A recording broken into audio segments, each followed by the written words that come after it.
All right, so guys, I'm going to talk a little bit, just a little review on how to put this paper together. Um, the rough draft of your Daisy paper. Is she a victim, or is she more of a victim or more of a victimizer? Just to review a little bit, and I'm not going to spend a lot of time about this, but remember, a claim statement is an opinionated statement which can be disputed. In other words, it's if you can't think of a reason why somebody would disagree with you potentially about a claim, it's not really a claim, it's a statement of fact. In a paper, and what you're about to do is you're going to make an argument about Daisy, and then you're going to put in a counterclaim, and a counterclaim is basically how you would imagine somebody that would disagree with you and what they would say. The refutation, of course, is how you respond to that argument. You need to make a critique of it. We don't put a counterclaim in a paper just because we want to be fair to somebody. We put a counterclaim in specifically so we can refute it. And if you don't refute it, then you basically made the other side's argument for them. All right. Just to review, a thesis statement is a kind of claim, right? And a lot of my colleagues in English department simply refer to the thesis as the claim. Um, And they do that because it is the umbrella claim that covers multiple paragraphs.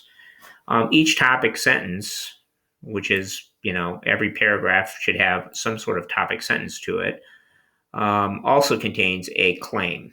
I refer to it as subclaims, and I refer to them as subclaims because they fall under the umbrella claim of the thesis. Now, for example, if you were writing a paper on William Golding's Lord of the Flies, this might be a sample question. It's very simple, very similar to the question you're working on with Daisy. Does William Golding, the author of The Lord of the Flies, believe that the human race is almost entirely irredeemable, or does he see it as at least partially redeemable? The question always revolves not, it's usually not a binary choice in literature. It's usually a matter of degree.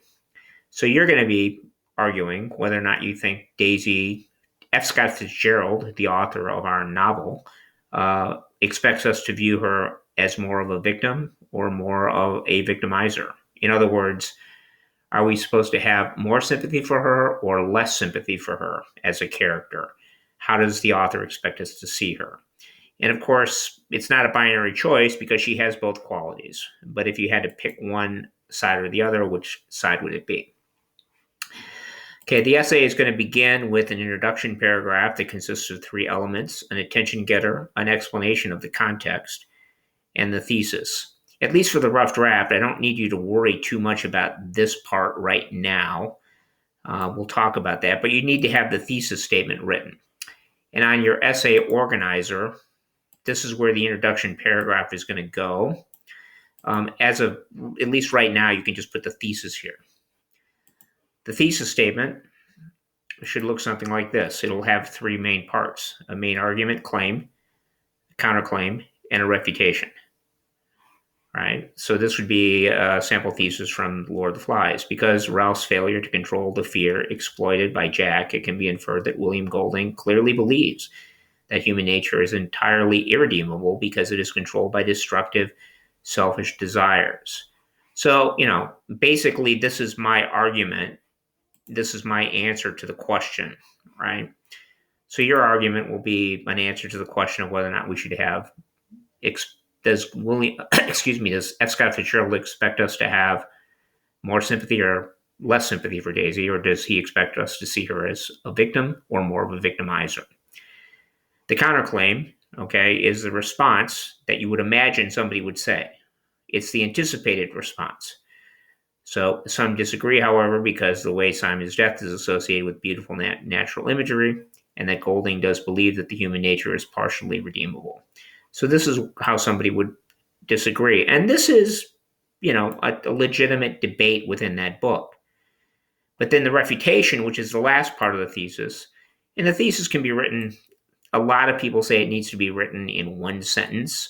Typically it is, but because I'm asking you to put in a main argument, a counterclaim, and a refutation, you can do it in two sentences.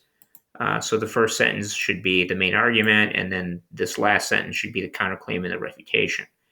Notice that the refutation, nevertheless, while the nature imagery implies a sense of peace to Simon's death, the animalistic imagery associated with his murder reflects Golding's view that human nature exists below the natural order, not above it. So you can see that the refutation directly responds to the counterclaim. It doesn't come up with some new random argument. It is a response. All right.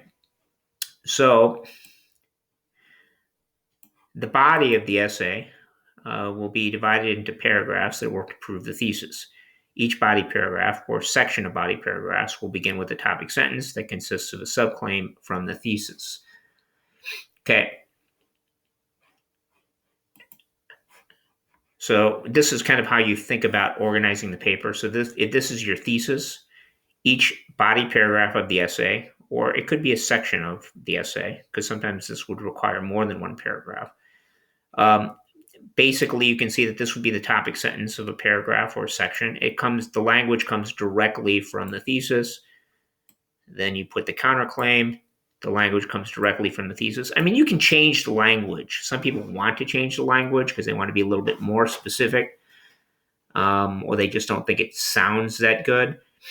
That's fine, but make sure you're not deviating from the thesis, because each of these subclaims relates directly back to the thesis statement. When you write your essay, the main argument paragraph will go here.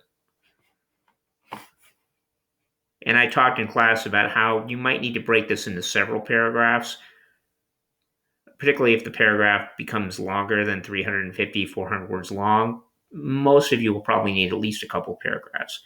The counterclaim paragraph will go here. It should just be one paragraph. And the refutation should go here. And then the conclusion will go here.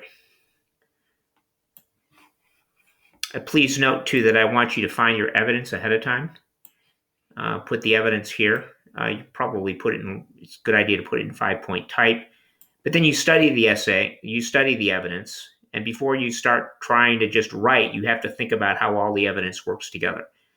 You might decide, this piece of evidence here just doesn't work. Or you might decide that this piece of evidence really goes well with this piece of evidence down here, so you want to group them together in order to prove your point. The refutation is really an extremely important part of the essay. Obviously, the counterclaim paragraph should not be as long as the main argument paragraph or paragraphs, because you don't want to just make it seem like you're just balancing one side against the other, lest you undermine your own argument. Okay, so this is and then you'll write the conclusion down here.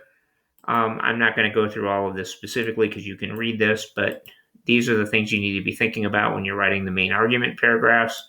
These are the things you should be thinking about when you're doing the counterclaim. This is how you do the refutation. And this is how you do the conclusion. Okay? So the so what explanation is, why does it really matter? Why does anybody care? What's the main issue? And that can kind of tie back to the context up here from the opening. For the purpose of the rough draft, I'm not too terribly concerned about this right now. I'm more concerned about the middle paragraphs. Okay?